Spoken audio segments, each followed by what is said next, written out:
இந்த சித்திரை மாதத்துலேருந்து அடுத்த பங்குனி மாதம் வரையிலும் யாருக்கெல்லாம் பணங்காசு தேடி வரப்போகுது, பணத்தை தேடி நீங்கள் போக வேண்டாம், நீங்கள் இருக்கும் இடம் தேடி பணம் வரப்போகுது. வருமானம் அதிகரிக்கும், தொழில் சிறப்பானதாக இருக்கும், தொழிலில் இருக்கக்கூடிய சிக்கல்கள் விலகும். மெயினாக பணப்பற்றாக்குறை ஒரே ட்ரையாக இருக்குதுங்க சாமி. ஃபண்டு ஃப்ளோ இல்லை, பணப்புழக்கம் இல்லை, டிரான்சாக்ஷன் இல்லை, பண கஷ்டங்கள் இருக்கா, பண கஷ்டங்கள் விலகும். தனவரவு பணவரவு அதிகரிக்க போகுது. இந்த சித்திரை முதல் அடுத்த பங்குனிக்குள்ள இந்த ஃபினான்சியல் இயர் உங்களுக்கு லாபம் தரக்கூடிய வருடமாக அமைய போகுது. இந்த ஃபினான்சியல் இயர்ல நீங்க டாக்ஸ் கட்ட தயாரா இருக்க, பணம் காசு வந்து சேரும், லாபம் அதிகரிக்கும், பன்மடங்கு லாபம் அதிகரிக்கும். சொத்து வாங்குறது, நிலத்துல முதலீடு செய்யறது, நிறைய இன்வெஸ்ட் பண்ண போறீங்க, பெரிய லாபம் கிடைச்சி முதலீடுகள் அதிகரிக்கும். சொத்து பத்துக்கள் வாங்கக்கூடிய நல்ல அற்புதமான யோகம். பல வகையிலும் குடும்பத்துல மகிழ்ச்சி, உடல்நிலை ஆரோக்கியத்துல நல்ல முன்னேற்றம், மனசுல நிம்மதி, மனபயம் விலகி மனக்குழப்பம் விலகும், வாழ்க்கை சிறக்கும். யாருக்கெல்லாம் இது நடக்க போகுது, எப்போ உங்களுக்கு கிடைக்கும், எந்த மாசம் இது நடக்கும், பார்க்கலாம் பாருங்க.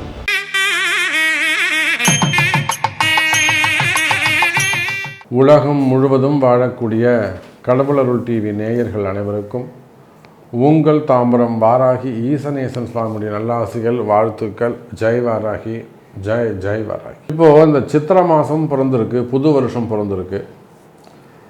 புது வருஷம் பிறந்திருக்கு. நாம் ஏற்கனவே பதிவில் சொல்லியிருந்தோம், உலக பொருளாதாரங்கள் சரியில்லாமல் இருக்குது. வேர்ல்டு வைட், உங்களுக்குன்னு இல்லை, எனக்குன்னு இல்லை, எல்லாருக்குமே, சின்ன சின்ன குடும்பங்கள்ல இருந்து எல்லாருக்குமே ஒரு வருமான பாதிப்பு, எதிர்காலம் பற்றிய பயம். எப்படி இருக்குமோ, வேலை இருக்குமா, வேலை இருக்காதா. மெயினாக நமக்கு சின்ன ஒரு 10,000 5,000 சம்பளம் வாங்குற நமக்கே இந்த பயம் இருக்கும்போது, பெரிய இன்வெஸ்டர்ஸ் இருப்பாங்க, பெரிய முதலீடுகள் இருப்பாங்க, கம்பெனி நிறுவனங்கள் இருக்கும்.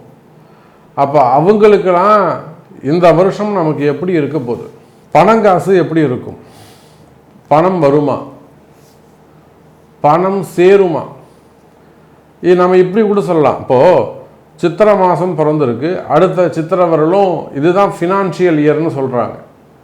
இது நாம் செட் பண்ணலைங்க, செட் பண்ணது இங்கிலீஷ்காரர்.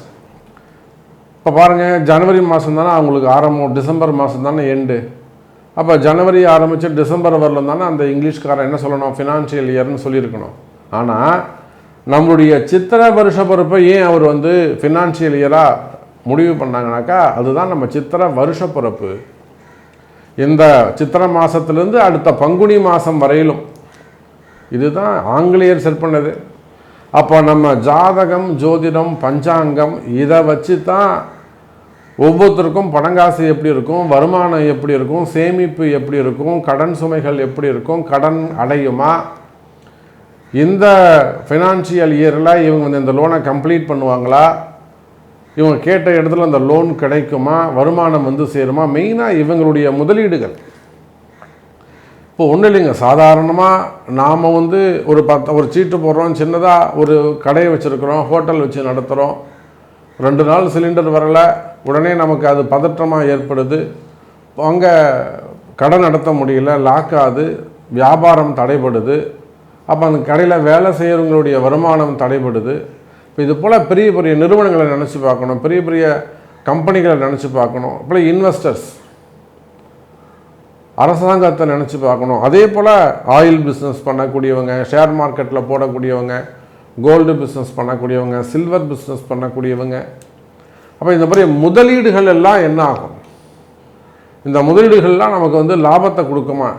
நிறைய முதலீடுகள்லாம் பார்த்தீங்கன்னாக்கா இப்போ மார்க்கெட் டவுன் ஆன உடனே வெளியில் சொல்ல முடியாத துயரத்தில் இருக்கிறாங்க. அப்போ அப்பேற்பட்ட உங்களுக்கு அடுத்த பங்குனி மாதம், இந்த சித்திரையிலிருந்து அடுத்த பங்குனி மாதம் வரையிலும் வருமானம் எப்படி இருக்க போகுது, பணம் வருமா, பணம் சேருமா, அல்லது பணம் லாபத்தை தருமா, கடன் அடையுமா, இந்த செஞ்சிருக்கக்கூடிய முதலீடுகள் என்ன ஆகப்போகுது, இதை தான் நம்ம பார்க்க போகிறோம். பாருங்கள், இந்த சித்திரை மாதத்துலேருந்து அடுத்த பங்குனி மாதம் வரையிலும் இந்த வருஷத்தில் இந்த ஃபினான்ஷியல் இயர் நீங்கள் எடுத்துக்கிட்டாலும் சரி தான், தமிழ் புத்தாண்டுன்னு எடுத்துக்கிட்டாலும் சரி தான்.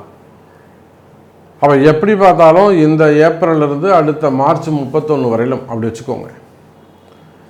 இந்த வருஷத்தில் யாருக்கெல்லாம் சொத்து வாங்கும் யோகம் உண்டு? சொத்து வாங்கும் யோகம்னா புதுசாக இருக்கலாம், பழசாக இருக்கலாம், பூர்வீக சொத்தாக இருக்கலாம், வந்து சேர வேண்டியதாக இருக்கலாம், இல்லை நீங்கள் புதுசாக ஏதோ ஒன்று வாங்க வேண்டிய சொத்தாக இருக்கலாம். யாருக்கெல்லாம் சொத்து வாங்க வேண்டிய யோகம் இருக்குது? யாருக்கெல்லாம் வீடு அமையும் யோகம் இருக்குது? யாரெல்லாம் வீடு வாங்குவாங்க?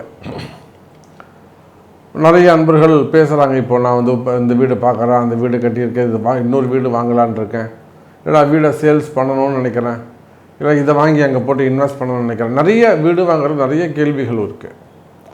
அப்போ யாருக்கு வீடு யோகம் அமையும்? யாருக்கு சொத்து யோகம் அமையும்? யாருக்கெல்லாம் கடன் அடையும்? ஏன்னா நிறைய அன்பர்கள் எல்லாருக்குமே ஒரு 80-70% எல்லாருக்கும் கடன் சுமைகள் இருக்குது. அதில் ரொம்ப திக்கி திணறக்கூடியவங்களாக இருக்காங்க, கண் விழுங்கி பிதுங்கி பார்க்கக்கூடியவங்களாக இருக்காங்க. யாருக்கு கடன் அடையும்? இது எல்லாத்துக்கும் மேலே மெயின் கொஸ்டின்னு இந்த வருஷம் வேலை எப்படி இருக்கும்?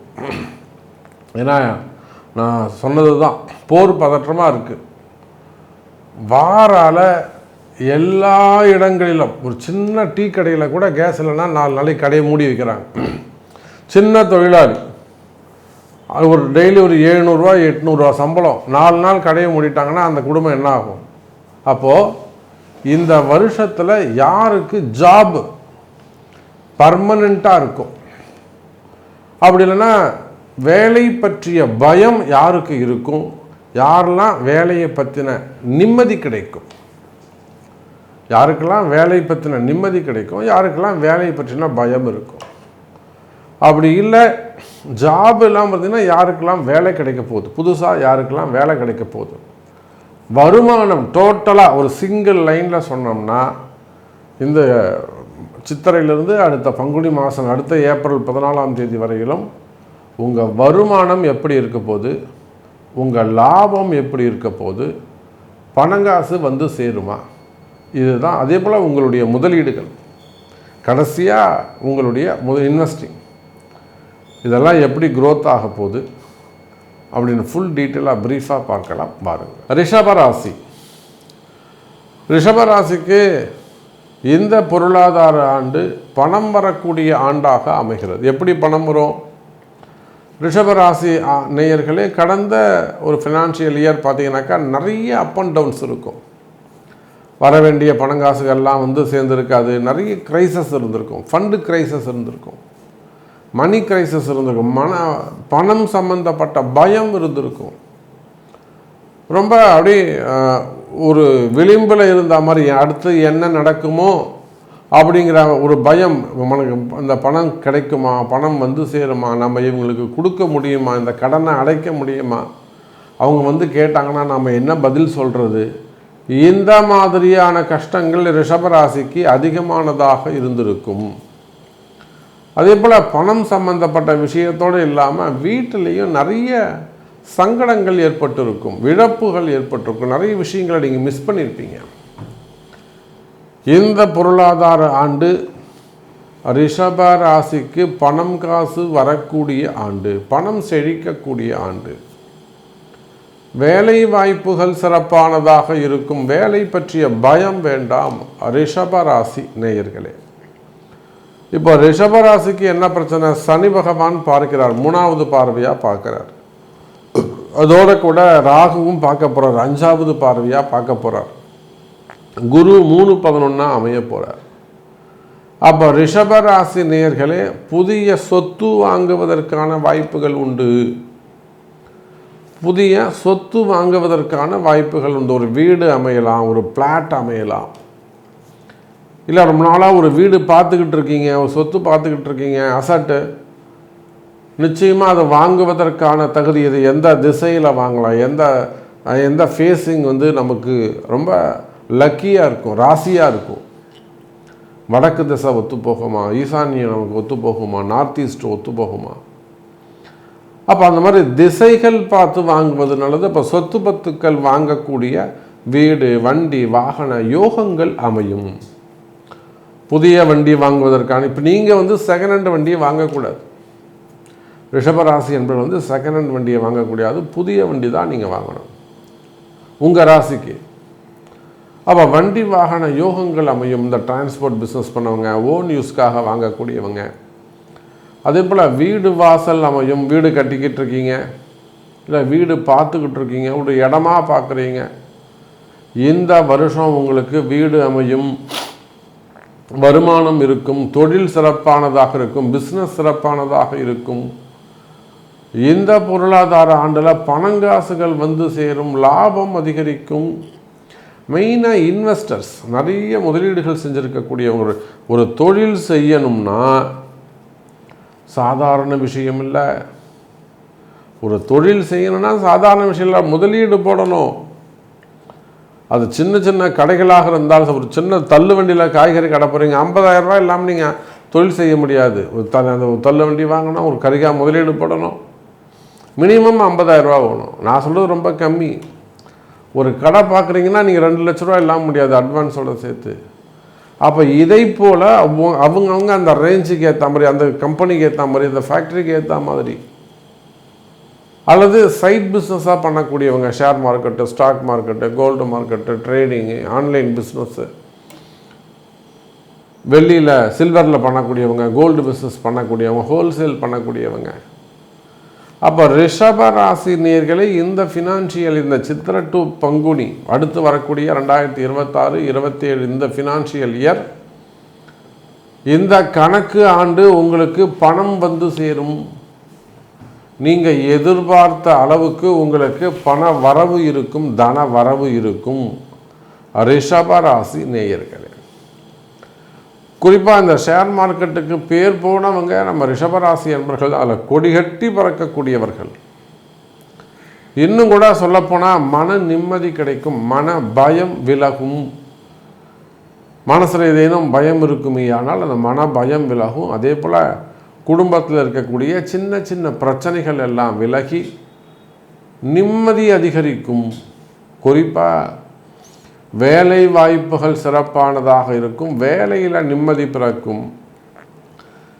வேலை சம்பந்தப்பட்ட பயமாக இருக்கா, வேலை கிடைக்குமா, வேலை இருக்குமா, வேலை போயிடுமா, வேலை சம்பந்தப்பட்ட பயம் இருக்குமே, ஆனால் பயம் தேவையில்லை எனதருமை ரிஷபராசி என்பர்களே. வேலை நிலையானதாக இருக்கும், நிரந்தரமான உத்தியோகம் கிடைக்கும்.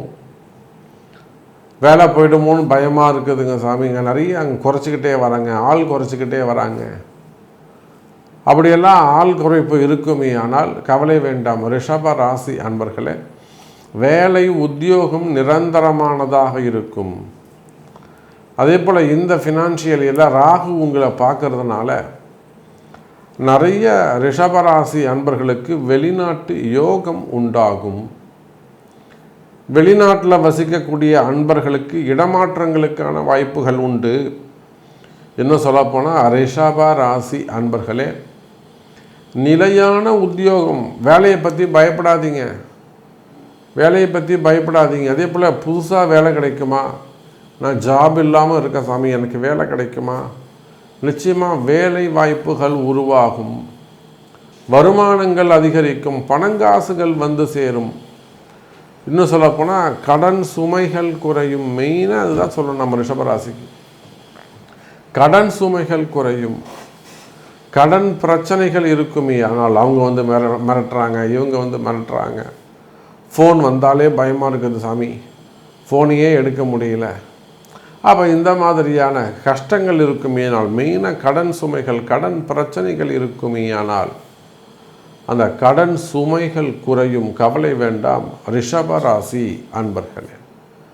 அப்போ இந்த கணக்கு ஆண்டு 2026-27க்கான கணக்காண்டு ரிஷபராசிக்கு நிலையான வேலை, நிம்மதியான வேலை, வேலையில் நிம்மதி, வாழ்க்கையில் நிம்மதி, சந்தோஷம், மெயினாக பணம் வரக்கூடிய வருடமாகவும், அதே சமயத்தில் கடன் சுமைகள் அடைந்து நிம்மதியான வாழ்க்கை அமையும் ரிஷபராசி நேயர்கள். கடவுள் அருள் டிவியை பார்த்தமைக்கு நன்றிகள். மேலும் இது போன்ற தகவல்களை தெரிந்து கொள்ள கடவுள் அருள் டிவியை சப்ஸ்கிரைப் செய்யுங்கள். மறக்காமல் பெல் ஐக்கானை கிளிக் செய்யுங்கள்.